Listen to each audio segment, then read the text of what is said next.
Good morning दोस्तों। ओम शांति। मैं पिंकी कपूर आप सबका स्वागत करती हूँ। आज के इस व्रत में हम लोग जानेंगे, श्रावण के व्रत में लेट गो मीन्स फॉरगिवनेस करना, है ना।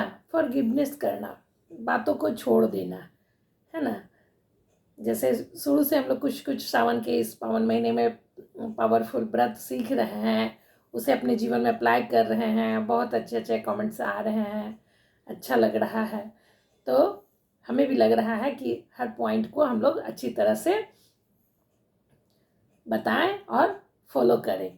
सचमुच रिजल्ट बहुत बहुत अच्छा रहेगा। ये पवित्र मंथ है, पावरफुल मंथ है, हम लोग इसे बना करके रिजल्ट को लेंगे। तो आज के रिजल्ट व्रत में हम लोग जानेंगे कि फॉरगिवनेस करना, है ना। तो सिस्टर शिवानी भी बताती है हमें एक दिन ऐसा रखना चाहिए, जिस व्रत हमें ऐसा रखना चाहिए जिसमें सभी को याद करके, है ना, जितनी पुरानी बातें हैं, मीन्स बातों को तो हम लोग इतना अच्छा से संजो के रखते हैं। सिस्टर शिवानी बताती है फूल की तरह संजो के रहते हैं। नहीं, ये बात तो हम कभी नहीं, कभी मतलब कुछ गलत 19-20 हुआ है तो इस बात को तो हम कभी नहीं बोलेंगे। कभी कभी कोई बोलता है कि इस बात को तो हम अगले जन्म तक नहीं भूलेंगे, है ना। तो ये सब बात को, अगर कोई गलत बात है, किसी से तू मैं हुआ, किसी से मीन्स तकलीफ है, इस सब बातों को रख करके हम अपने आप को और ही मीन्स डिस्टर्ब करते हैं और कहते हैं कि हमारा अचीवमेंट क्यों नहीं होता है, लॉ ऑफ अट्रैक्शन काम क्यों नहीं करता है। तो लॉ ऑफ अट्रैक्शन का एक तो और बहुत बहुत मुख्य पॉइंट है फॉरगिवनेस। अगर हमारे मन में कुछ भी भरा रहेगा, जैसे कि ग्लास भी है, ग्लास में अगर पानी भरा हुआ और ऊपर से हम कुछ भी डालेंगे, अच्छा दूध डालेंगे, अमृत डालेंगे, कुछ भी डालेंगे, तो वो गिर जाएगा, बाहर फ्लो कर जाएगा। अगर जगह रहेगा तब तो उसमें जाएगा।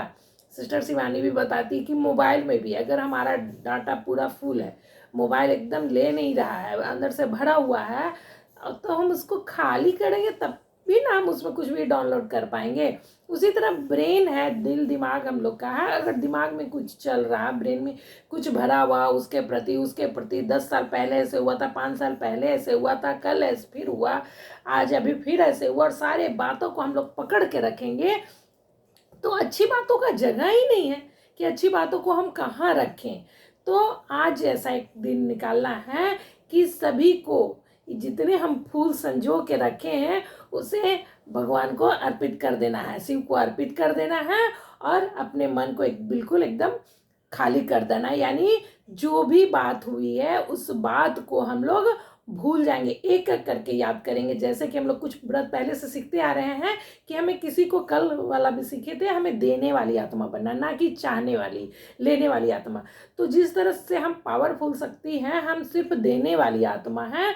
तो हम जितना, जो भी उम्मीद है किसी से कि हमसे प्यार से बात करता, हमको रिस्पेक्ट देता, है ना, ये बात बोलता, ये गिफ्ट देता, चाहे ये सामान हमसे लिया था, पैसा लिया था तो दिया नहीं, इसके चलते भी कहीं मोटाव है, तो ये सब बात को सब हमें आज याद कर करके छोड़ देना है, और अगले को माफ़ भी कर देना, फॉरगिव भी कर देना है कि आपने लिया, हमने भूल गया, और आपको हम माफ़ करते हैं। एक एक करके हर आदमी को आपने बोला, हम सुना, तकलीफ लगा, लेकिन हम भी आपसे माफ़ी मांगते हैं, और हम आपको भी माफ़ करते हैं, और जो भी बात हुआ उसे ख़त्म करते हैं।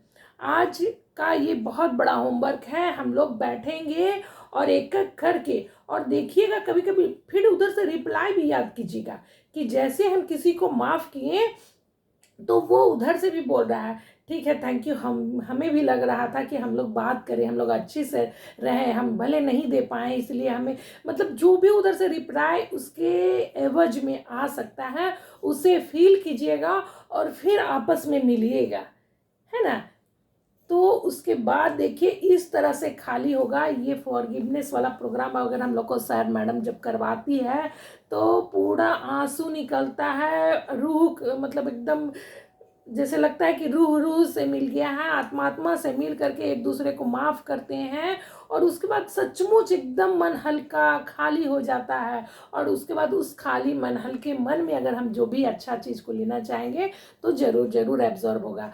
तो उसी तरह से अगले को सामने बैठाइए, एक एक करके, जितने से, 1 से हैं, 2 से हैं, 10 से तकलीफ आपको, पूरे फैमिली से तकलीफ है, कुछ ऑफिस वालों से तकलीफ है, सबको एक एक करके बिठाइए और अपने तरफ से माफ़ी मांगिए कि हाँ हमने आपके साथ ऐसा, चाहे आप भी कहीं गलत कहे हैं, किसी को कहे हैं, अगर वो बोल दिया तो हम भी बोल दिए, है ना, वो ऐसे व्यवहार किया तो हम भी कर दिए, तो उन सब चीज़ के लिए एक एक करके माफ़ी मांगे। उसके बाद उधर से रिप्लाई दिए, देखिए कि उन लोग, उसने भी माफ़ किया और आपस में एक दोनों को ही मिले, यानी फॉरगिव करें, है ना। और ये चीज़ ध्यान दे के चलना है कि हम देने वाली आत्मा है, तो हर कुछ, पैसा से लेकर के, है ना, प्यार लेकर के, कुछ भी, रिस्पेक्ट हो, सम्मान हो, जो भी हो, उसे हमें देना है ना। आज हमें वो नौकरी नहीं दिया, उसके चलते मेरा नौकरी में ऐसे हो गया, नहीं, हमको देने वाला बनना है ना। जो नहीं दिया, नहीं किया या छीन लिया,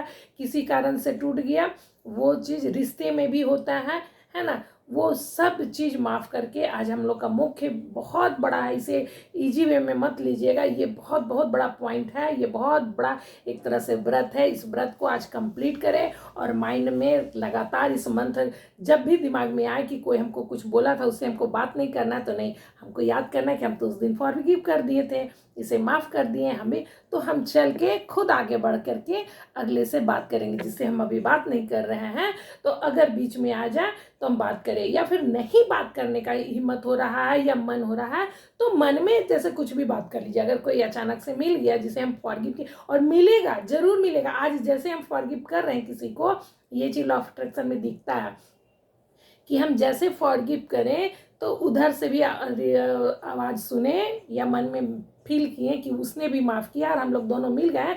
उसके बाद देखिए कहीं ना कहीं से, चाहे तो वो पर्सन आपको मिलेगा, चाहे आपको मैसेज मिलेगा, चाहे उसके प्रति चर्चा मिलेगा, कुछ ना कुछ जरूर अट्रैक्ट होगा। उस समय आप फिर से अपना रिप्लाई पहले जैसा देंगे, मतलब लड़ाई जिस समय हुआ या मनमुटाव जिस समय चल रहा था, वो सब हम लोग फॉरगिव कर दिए हैं। हम लोग का संबंध जिस समय फर्स्ट टाइम जुड़े थे, मिले थे, चाहे वो अपना स्पेशल के साथ भी अगर हुआ हो, बहुत लड़के लड़कियां अपने स्पेशल के साथ, माता पिता के साथ भी, चाहे जो स्पेशल के साथ भी है, तो वो सब बात को भूल करके, फॉरगिव करके, और फिर से अपना नया रिलेशन स्टार्ट करें। सिस्टर शिवानी बहुत एक अच्छा एग्जाम्पल बताती है कि जब हम स्वेटर वगैरह बुनते हैं, धागा का कोई भी काम करते हैं, तो कभी कभी धागा उलझ जाता है, कभी इतना उलझ जाता है कि उसको सुलझाने का कोशिश करते नहीं सुलझ पाता है, तो बैठ के हमको सुलझाना है, और अगर नहीं सुलझता है तो उस धागा को थोड़ा दूर के लिए उसे काट के निकाल देते हैं। मीन्स उस समय को, जो हमारा बीच में उलझा हुआ समय चल रहा था, उस समय को हम काट के निकाल देंगे,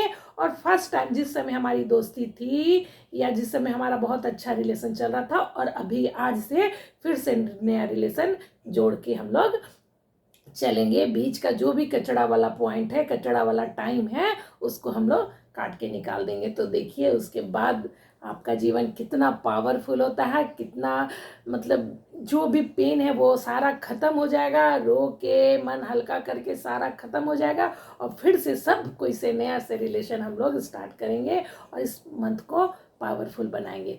तो थैंक यू। अगर वीडियो अच्छा लगे तो please like share and subscribe to my channel, और वीडियो को जरूर से जरूर सब कोई को शेयर कीजिए। ये सिस्टर शिवानी का बताया हुआ एकदम पावरफुल मीन्स पॉइंट को चुन के हम आप लोग तक पहुंचा रहे हैं। इस मंथ में, सावन के मंथ का व्रत को हम पहुंचा रहे हैं। इस व्रत को जरूर से, अगर जब जान रहे हैं कि सचमुच ये मंथ हमारा व्रत वाला मंथ है, तो हम जिस तरह से बॉडी से, फिजिकल बॉडी से व्रत कर रहे हैं, तो मन से भी इन व्रत को हम करें और अपने जीवन को जिस तरह से पवित्र बना रहे हैं, उस तरह से पावरफुल भी बनाएं, शक्तिशाली बनाएं। और हम हैं शक्तिशाली आत्मा, बस इन सब शक्तियों को हम खो दिए हैं, भूल गए, जैसे यूज नहीं कर रहे हैं, तो हमसे थोड़ा अलग हो गया है। तो इसे हम लोग फिर से अपना ओरिजिनल, जो ये सब गुण ओरिजिनल गुण है हमारी आत्मा का, तो ओरिजिनल गुणों को हम लोग फिर से अप्लाई करेंगे और अपने आत्मा को सुपर पावरफुल बनाएंगे। Thank you.